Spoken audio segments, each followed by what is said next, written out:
बिस्मिल्लाहिर्रहमानिर्रहीम।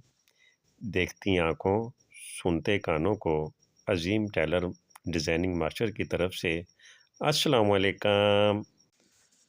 तो दोस्तों, आज मैं आपसे आस्तीन की कटिंग नहायत ही आसान तरीके से आप दोस्तों को समझाऊंगा। तो दोस्तों, इसका जो हमने आर्म होल तैयार देना है 8 इंच तैयार देना है। छाती जो है इसकी 32 है। तो 32 का जो चौथा हिस्सा बनेगा वो 8 इंच बनेगा, यानी कि 8 चौक 32।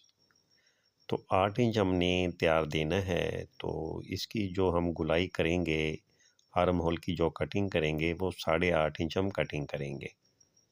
यहाँ से 8 इंच तैयार हो जाएगा स्टिच करने के बाद। इस तरीके से हमने इसकी कटिंग करनी है। तो कटिंग जो है दोस्तों नहायत ही सादा तरीके से और बिल्कुल आसान तरीके से आप दोस्तों को ये कटिंग मैं समझा रहा हूँ।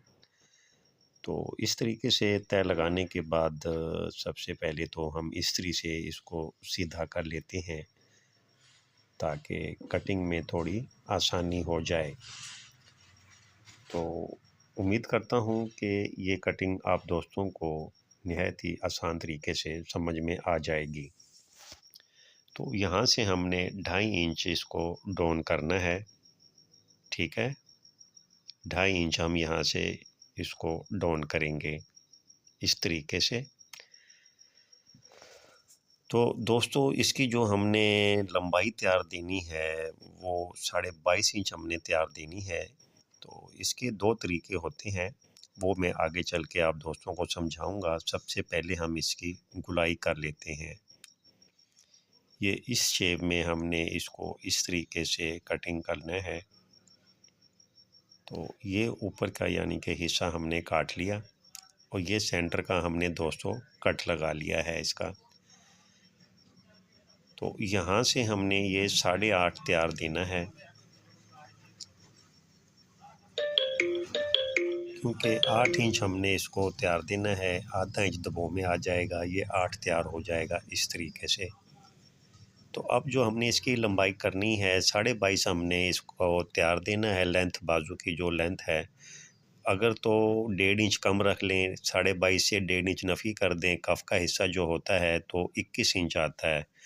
जितनी भी लंबाई हो उसको इस तरीके से काट सकते हैं। दूसरा तरीका ये है कि कफ का हिस्सा निकाल दें, यानी कि हमने 2.5 इंच का कफ लगाना है ना। तो ये ऊपर जो हिस्सा है ना, ये आधा इंच का दबाव निकाल दिया मैंने। ये वाला हिस्सा ये दबाव का मैंने निकाल दिया है। ये 2.5 इंच पे, यानी कि यहाँ से 2.5 इंच यानी कि शुरू कर रहे हैं। ऊपर जो हम बाजू स्टिच करेंगे आधा इंच दबाव निकल गया और यहाँ से हमने 2.5 इंच पे ये दोस्तों निशान लगाना है।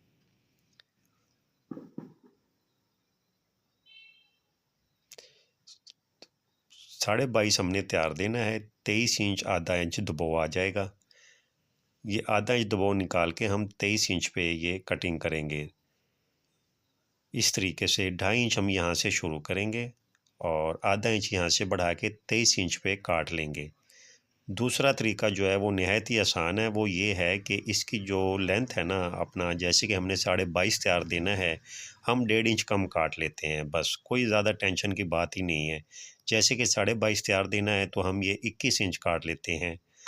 अगर 23.5 तैयार देना है तो हम 22 इंच काट लेते हैं। इस तरीके से काट लें, वो ईजी रहेगा।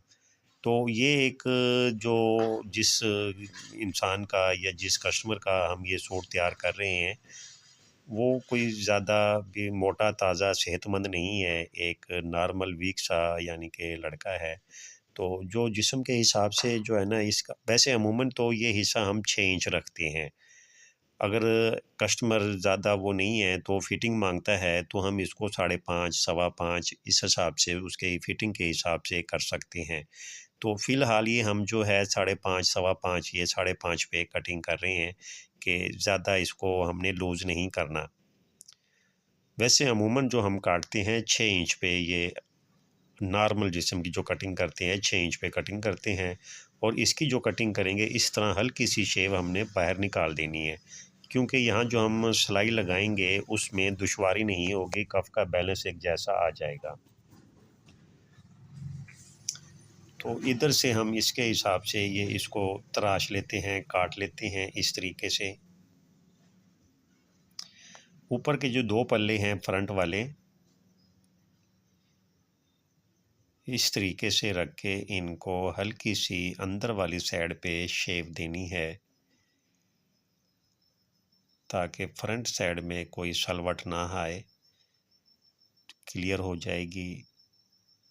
और निचला हिस्सा जो कि अवरेब होता है बहुत ज़्यादा, इसको आधा इंच और तराश देते हैं ताकि स्टिच करते वक्त ये हिस्सा बराबर हो जाएगा। मेरी वीडियो को एंड तक लाजमी देखिएगा, छोटे छोटे नुक्ते बहुत ही आप दोस्तों को फ़ायदा देंगे। तो ये हमने 2.5 इंच का कफ निकाल दिया है और 23 इंच पे हम इसको कटिंग कर रहे हैं, या सादा अल्फाज में 1.5 इंच कम कर लो, 22.5 में से 1.5 गया, 21 इंच हमने कटिंग किया। ये दबाव का हिस्सा निकाल के ये वाला, ये एक्स्ट्रा कपड़ा हम काट देंगे, इसके बराबर ही होना चाहिए। ये हल्की सी छांट हमें उतारनी पड़ेगी, नहीं तो कफ सही नहीं लगेगा। अगर ये हम छांट उतार देते हैं तो स्टिचिंग में बिल्कुल ओके होगा। ये पड़ताल भी हो जाती है बाजू की इस तरीके से। ये सेंटर का निशान लगा लेते हैं दबाव निकाल के। ये सेंटर का निशान लगा के 5.5 पे हमने ये कट लगाना है। इस तरीके से ये 5.5 पे हम दोस्तों चाक पट्टी का ये कट लगाएंगे। और हमने जो कटिंग करनी है इसको इस तरीके से कटिंग करने के बाद, अगर तो आप अलग से एक छोटी सी पट्टी लगाना चाहते हैं तो इस हिस्से को तराश दें।